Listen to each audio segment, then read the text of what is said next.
class. I'm Chloe. My name is Bruno, and today we're going to talk about Chapter 8, which is about inpatient facilities and services. We hope you enjoy our presentation.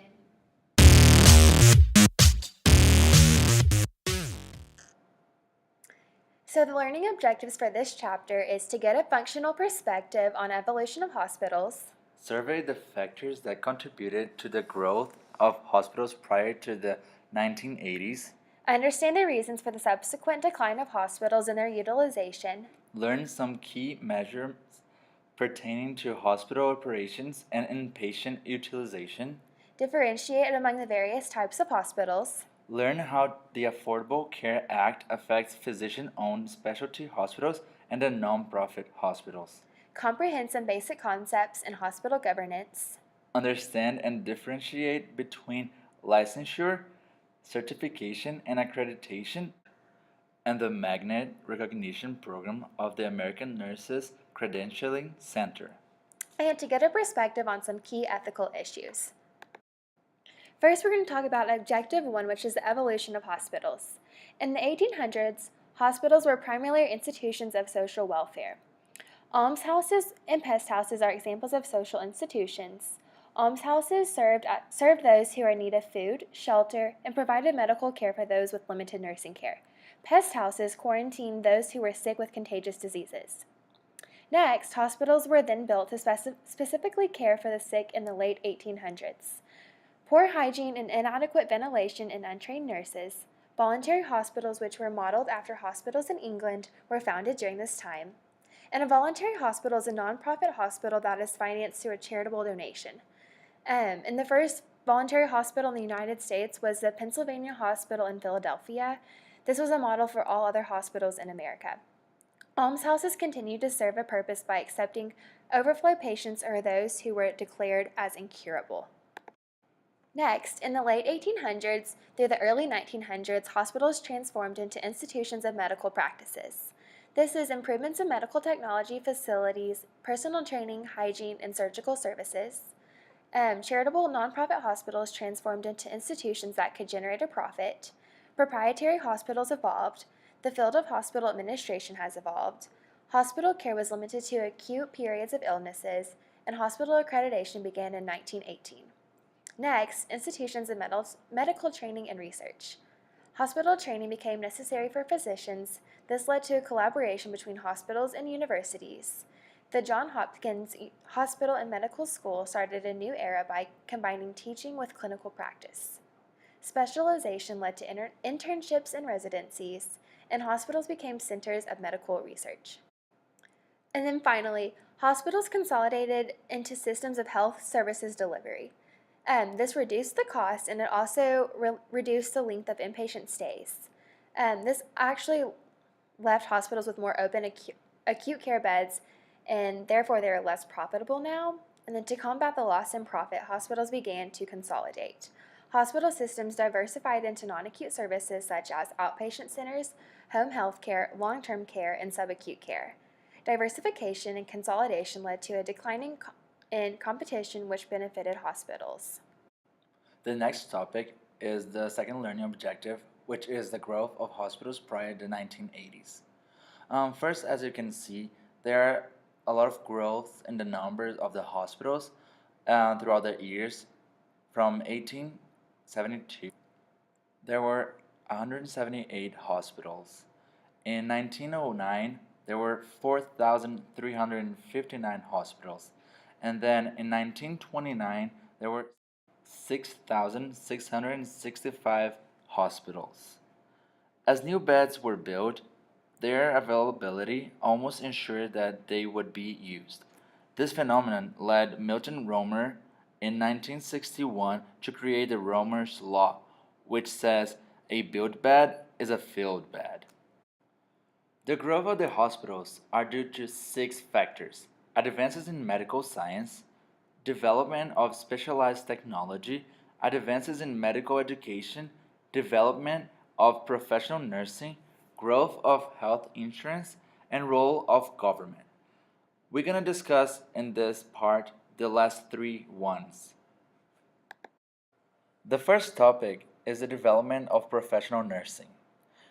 This happened after Florence Nightingale, a instrumental nurse in England, and then they created the School of Nursing in England. After that, there were some schools created in United States, in New York, Connecticut, and Massachusetts. The increasing of efficacy of treatment and hygiene provided the development of professional nursing. The second topic is the growth of private health insurance. After the Great Depression in 1930s, many hospitals closed or were financially threatened. Between 1928 and 1937, 6,852 hospitals dropped to 6,189 hospitals. Also, the private health insurance was a solution for the United States. It helped to pay for care, revive financial stability of hospitals, and also it had a generous coverage and few restrictions. The last factor is the role of the government. Between the Great Depression and the World War II, there were almost no hospital construction, and there was a big shortage in hospital beds.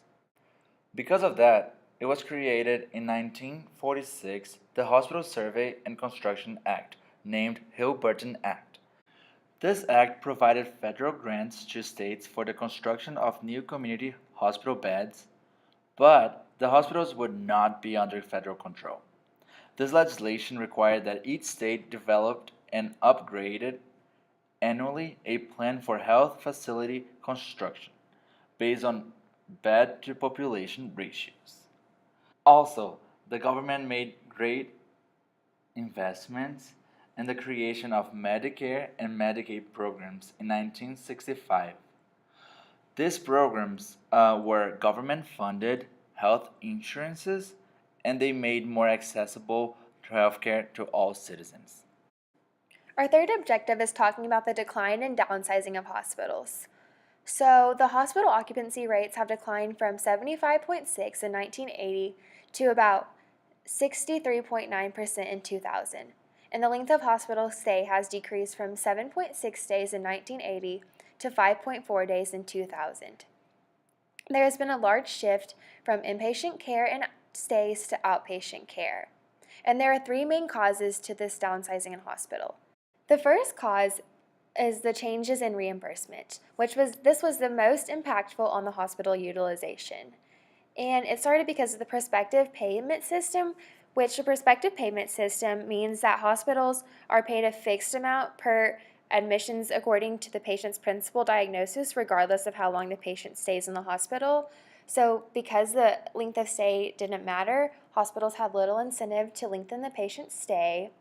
After this, early discharge was enacted after home health care and long-term care were developed. Also, there has been a constant decline in the number of hospital beds since the 1980s. The second cause to the downsizing in hospitals is the impact of managed care.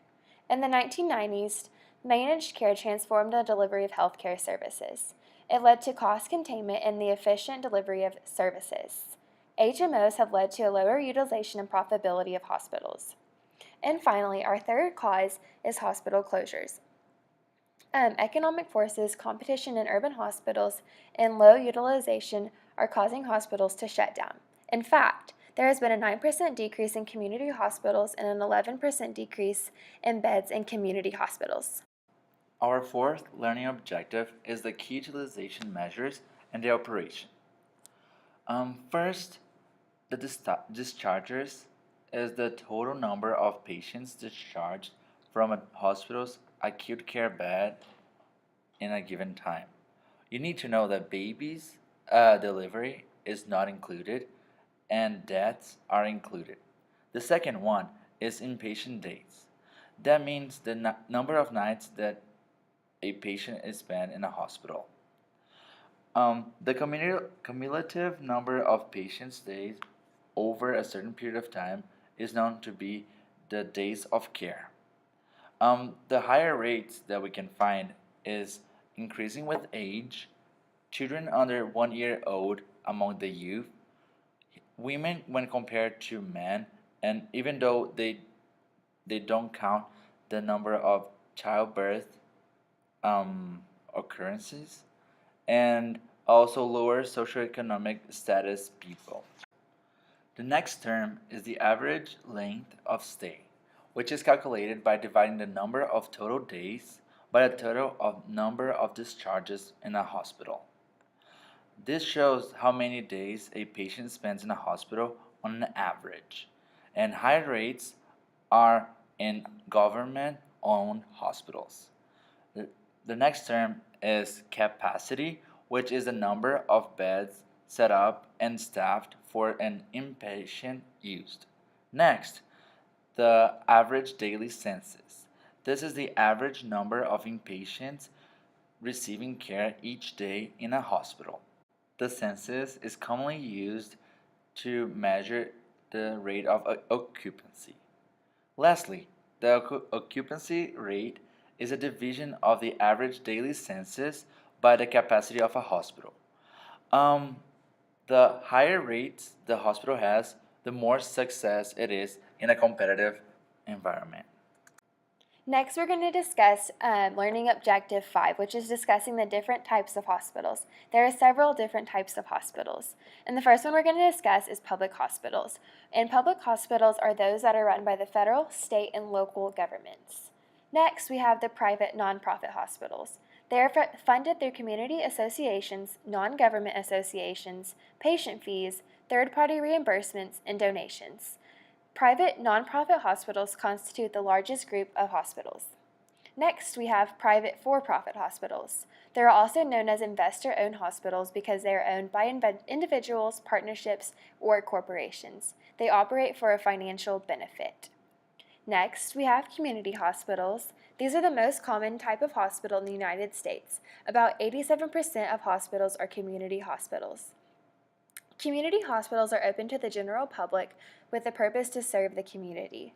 These are not limited in scope. They can serve as either public or private, for-profit or nonprofit, general or specialty care. Next, we have non-community hospitals. These are hospitals that are operated by the federal government, and they are long-term care hospitals and institutional hospitals, such as prisons or universities.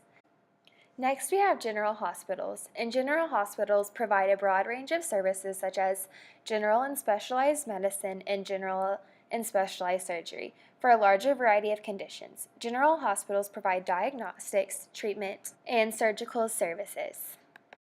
Next, we're going to talk about specialty hospitals. Specialty hospitals are establishments that primarily engage in providing diagnostic and medical treatment to inpatients with specific type of disease or medical condition, accept services for psychiatric care and substance abuse.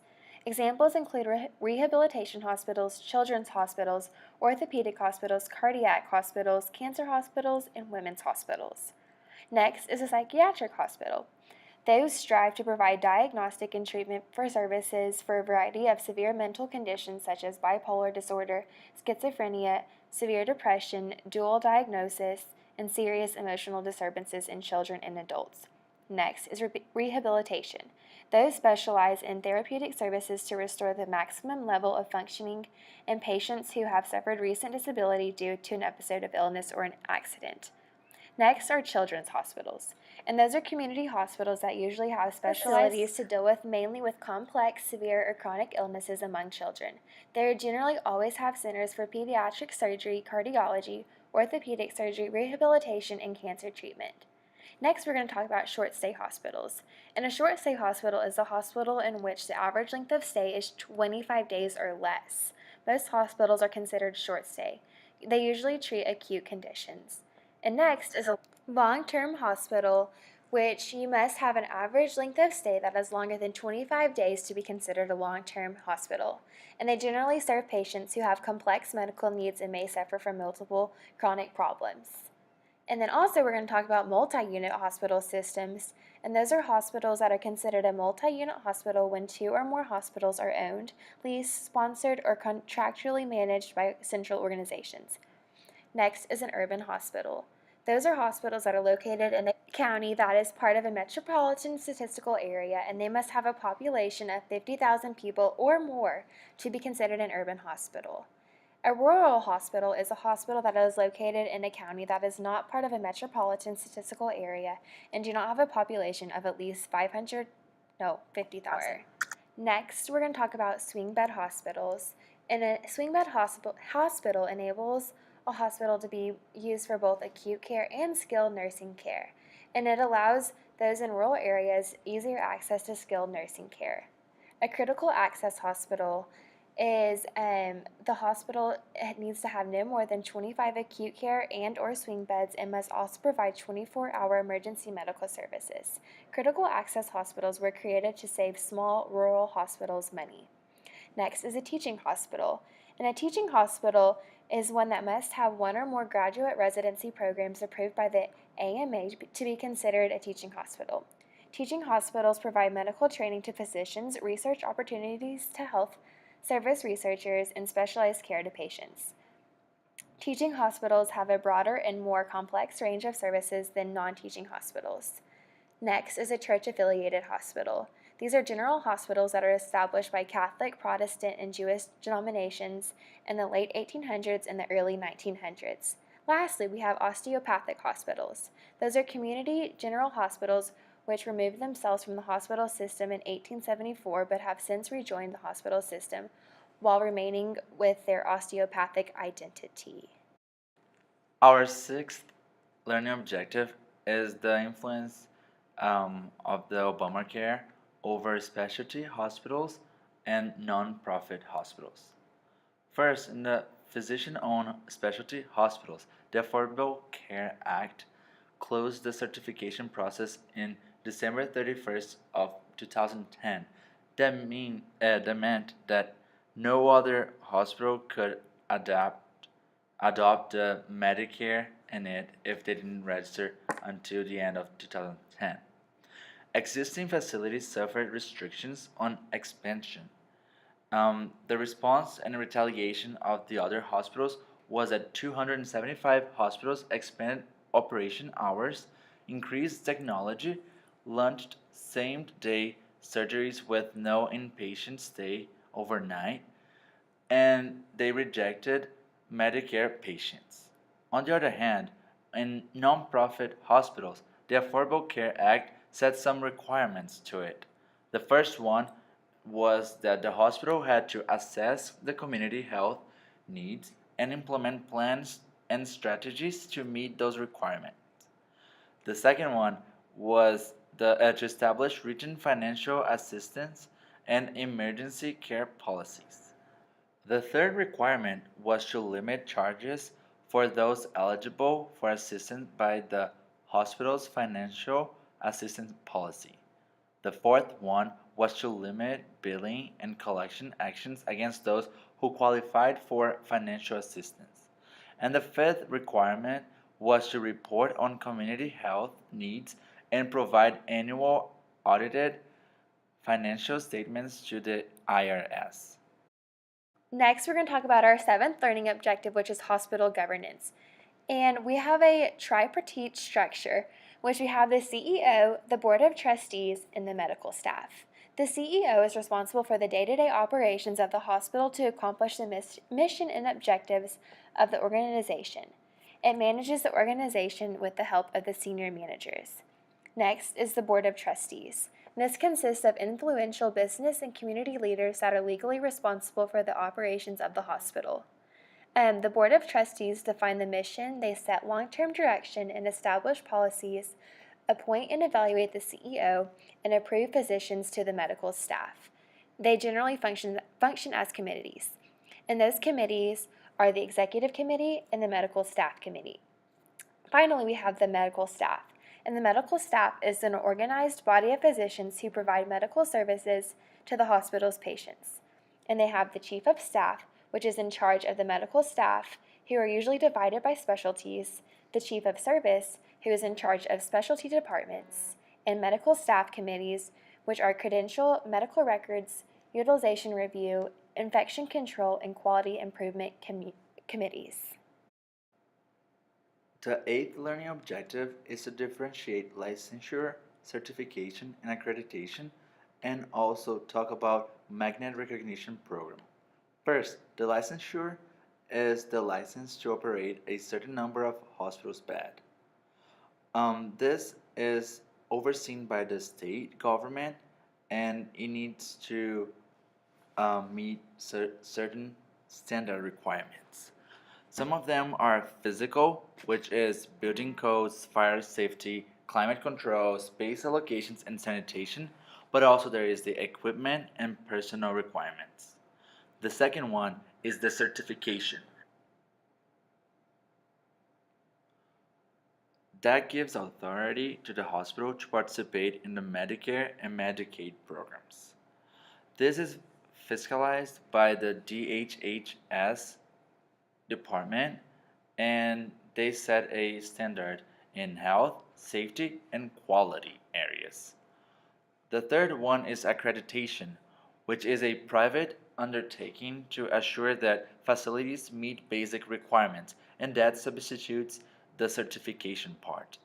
This is done by the Joint Commission that gives the deemed status to the hospital, which means that the hospital is deemed to have met the Medicare and Medicaid requirements.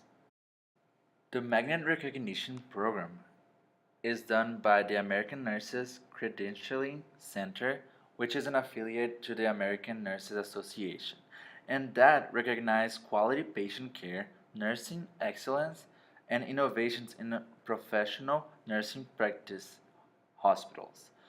This was adopted in 1983 through a study from the American Academy of Nursing Task Force, which stated that 41 out of the 163 hospitals that they searched had an environment that attracted and retained nurses and promoted quality patient care, and these ones all met the requirements by the ANCC. The last and final objective is discussing the key ethical issues. And the first part is about talking about the principles of ethics, and there are 4 principles of ethics, with the first one being respect for others. This includes autonomy, telling the truth, confidentiality, and fidelity. Next is benevolence, and hospitals and caregivers have a moral obligation to benefit others. Hospitals must do all they can do to help the ill and injured, no matter if they have the funds to receive such services or not. Next is non-maleficence, and this states that medical professionals have a moral obligation to not harm others. It requires that the potential benefits from medical treatment must outweigh the potential harm. And lastly is justice, and that emphasizes fairness and equality in the delivery of health care. Next, we're going to talk about the legal rights that are offered to patients. First is the Patient Self-Determination Act of 1990, and that states that hospitals are required to provide all patients with information of patient rights upon admission to the hospital. Next is the Patient's Bill of Rights, which patients have the right to obtain information regarding their diagnosis, treatment, and prognostics in terms that are reasonably understood by the patient.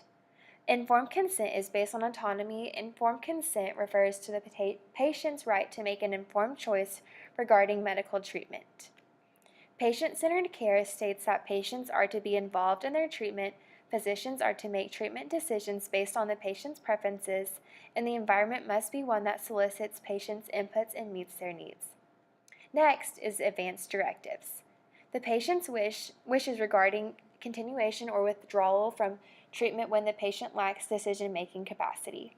This is done to ensure the patient's end-of-life wishes are carried out. There are 3 types of advanced directives. The first one is Do Not Resuscitate Order. It directs medical caregivers to not administer any artificial means to resuscitate the person when his or her heart stops breathing. The next is Living Will. It is a patient's wishes regarding medical treatment when he or she is unable to make decisions due to terminal illnesses or incapacitation. Lastly is the Durable Power of Attorney. It is a written legal document in which the patient appoints another individual to act as the patient's agent for purposes of health decision making if the patient is unable or unwilling to make such a decision. Our last slide of the presentation is discussing mechanisms for ethical decision making. We have ethics committees, and the ethics committees develop guidelines and standards for ethical decision making in the delivery of health care. They are responsible for resolving issues related to medical ethics, and ethics committees are multidisciplinary They include physicians, nurses, clergy, social workers, legal experts, ethicists, and administrators. Next, we're going to talk about a moral agent. A moral agent is a role that is assumed by a healthcare executive who leads the health services organization. As a moral agent, the manager morally affects and is morally affected by actions taken. One must place precedence on their responsibility to the patient instead of the organization itself. A moral agent must realize this set law is only a minimum standard of ethics. They have a higher calling which includes positive duties to patients, society, and each other. Thank you for watching our presentation till the end, If you have any other questions, feel free to email us. and have a great spring break.